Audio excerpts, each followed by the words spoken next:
কাঁচা আমের পাঁপড় খেয়ে আমি তো টোটালি অবাক হয়ে গেছি। এত মজার হতে পারে সেটা আমি কল্পনাও করতে পারিনি। আর এই পাঁপড় বানানো খুবই সহজ, ঘরের মধ্যে থাকা সামান্য কিছু উপকরণ দিয়ে খুবই সহজে বানিয়ে নিতে পারবে। আর একটা মজার বিষয় হচ্ছে যে রোদে দেওয়ার কোনো ঝামেলা নেই, ফ্যানের বাতাসে একদিনে রেডি হয়ে যায়। আর যত রকমেরই পাঁপড় খেয়েছি সবচেয়ে সেরা হচ্ছে কাঁচা আমের পাঁপড়। তো এই কাঁচা আমের পাঁপড় বানানোর জন্য একটা ছোট সাইজের একদম কাঁচা দেখে আম নিয়েছি। তো কাঁচা আমটাকে প্রথমে পরিষ্কার করে নিতে হবে, মানে খোসাটাকে ছাড়িয়ে নিতে হবে। খোসা ছাড়ানো হয়ে গেলে এটাকে দুই টুকরো করে নিতে হবে, আর মাঝে যে বীজ আছে সেটাকে ফেলে দিতে হবে।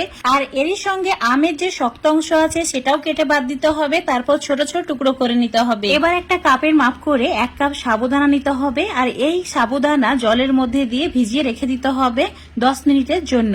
ততক্ষণে যে আমের টুকরোগুলো করে রেখেছি সেগুলোকে সেদ্ধ করে নিতে হবে। চুলোর উপর একটা ফ্রাই প্যান নিয়েছি, 1 কাপ জল অ্যাড করে দিলাম, আর চুলোর ফ্লেমটা মিডিয়াম করে রেখেছি। জল ফুটতে শুরু করলে অ্যাড করে দিতে হবে কেটে রাখা আম। তারপর 5 মিনিট অনবরত নাড়াচাড়া করে রান্না করে নিতে হবে। 5 মিনিটের মধ্যে আমের টুকরোগুলো সেদ্ধ হয়ে যাবে, আর এইভাবে হাতা বা খুন্তি দিয়ে ম্যাশ করে নিতে হবে। এবার চুলোটাকে অফ করে ঠান্ডা হওয়ার জন্য রেখে দিতে হবে। এবার 10 মিনিট পর সাবুদানা চেক করে দেখে নিচ্ছি ভিজেছে কিনা। একদম পারফেক্ট ভাবে ভিজেছে। 2-3 বার জল পাল্টে ধুয়ে নিয়েছি, তারপর একটা ছাকনা দিয়ে ছেঁকে নিয়েছি। এখন মিক্সচার জারে সাবুদানাটা নিয়ে নিতে হবে, তার সঙ্গে অ্যাড করে দিতে হবে 1 কাপ, মানে সেই কাপের মাপ করে 1 কাপ জল। একদম মসৃণ করে একটা পেস্ট বানিয়ে নিতে হবে। আর এই পেস্টটা এখন যে আমের মিশ্রণ রেডি করে রেখেছিলাম সেটাও খুব ভালোভাবে ঠান্ডা হয়ে গেছে, তার মধ্যে অ্যাড করে দিতে হবে। মানে সাবুদানার পেস্টটাই আমের মিশ্রণের মধ্যে অ্যাড করে দিয়ে ভালো করে মিশিয়ে নিতে হবে। এবার এর মধ্যে জল অ্যাড করতে হবে। তো যে কাপের মাপ করে সাবুদানা নিয়েছি ঠিক সেই কাপের মাপ করে 8 কাপ জল অ্যাড করতে হবে। এখানে 7 কাপ জল অ্যাড করেছি, আর আগে সাবুদানা পেস্ট করার সময় 1 কাপ জল অ্যাড করেছি। মানে এখানে টোটালে 8 কাপ জল অ্যাড করা হয়েছে। 1 চিমটি নুন দিয়ে দিতে হবে, তারপর ভালো করে সমস্ত কিছু মিশিয়ে নিতে হবে। মেশানো হয়ে গেলে মিশ্রণটা চুলোর উপর রেখে দিতে হবে মিডিয়াম ফ্লেমে। আর মিডিয়াম ফ্লেমে রেখে দিয়ে অনবরত নাড়াচাড়া করতে হবে, তা না হলে কড়াইয়ের নিচে লেগে যাবে আর মিশ্রণটা একদমই পারফেক্ট হবে না। তো অনবরত নাড়াচাড়া করে এখন তোমাদের আমি 10 মিনিট পর দেখাচ্ছি। দেখতেই পাচ্ছ এটা অনেক বেশি ঘন হয়ে গেছে। তো এইভাবে আরো 10 মিনিট মতো রান্না করে নিতে হবে। এখন টোটালে তোমাদের আমি 20 মিনিট পর দেখাচ্ছি। আর চুলোর ফ্লেমটা কিন্তু মিডিয়ামে রাখা আছে। এইভাবে যখন বুদবুদ শুরু হবে, মানে ফুটতে শুরু করবে, চুলোটাকে অফ করে দিয়ে এই মিশ্রণটা এবার ঠান্ডা করে নিতে হবে। তো এইভাবে একটু নাড়াচাড়া করে ঠান্ডা করে নিয়েছি। এবারে এর মধ্যে অল্প একটু ফ্লেভার অ্যাড করব, যেমন শুকনো লঙ্কা কুচি মানে চিলি ফ্লেক্স অ্যাড করেছি, তার সঙ্গে 1/2 চামচ গোটা জিরে অ্যাড করেছি। আর যেহেতু আমরা এখানে কাঁচা আমের পাঁপড় বানাচ্ছি তাই রঙের জন্য অল্প একটু সবুজ ফুড কালারটা অ্যাড করেছি, মানে 3 ফোঁটা মতো। ভালো করে এবার মিশিয়ে নিতে হবে। মেশানো হয়ে গেলে একটা মোটা পলিথিন নিতে হবে, আর পলিথিনের মধ্যে এই মিশ্রণটা অল্প অল্প করে অ্যাড করতে হবে।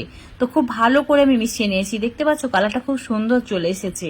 ঠিক এইরকম কালার নিয়ে আসতে হবে। যদি তোমরা ফুড কালার না দিতে চাও না দিলেও হবে, কোনো প্রবলেম নেই, এতে স্বাদের কোনো পরিবর্তন হয় না। আর তোমরা যদি কোনো পাতলা পলিথিনের ওপরে পাঁপড়গুলো দাও তাহলে অবশ্যই পলিথিনের ওপরে অল্প একটু তেল ব্রাশ করে নেবে, তাহলে খুব সহজে পাঁপড়গুলো উঠে আসবে। তো এইভাবে পাঁপড়গুলোকে রেডি করে নিতে হবে। অল্প অল্প মিশ্রণ দিয়ে পাঁপড়গুলো রেডি করে নেবে, তারপর ফ্যানের বাতাসে রেখে দেবে। পাঁপড়গুলো দেওয়ার পর সারা রাত্রি ফ্যানের বাতাসে রেখে দিয়েছিলাম। এখন তোমাদের সকালবেলায় দেখাচ্ছি। দেখতেই পাচ্ছ কত সুন্দরভাবে পাঁপড়গুলো একদম শুকিয়ে গেছে। তো 10 থেকে 12 ঘন্টা যদি ফ্যানের বাতাসে রেখে দেওয়া হয় খুবই সহজে পাঁপড়গুলো রেডি হয়ে যায়।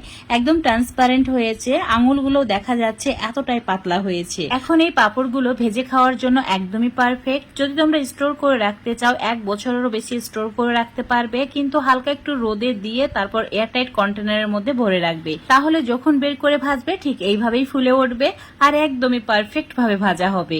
যে খাবে সেই প্রশংসা করবে। তো আজকের এই পাঁপড়ের রেসিপিটা যদি তোমাদের ভালো লেগে থাকে অবশ্যই বাড়িতে একবারে কাঁচা আমের পাঁপড়টা বানিয়ে খেয়ে দেখবে।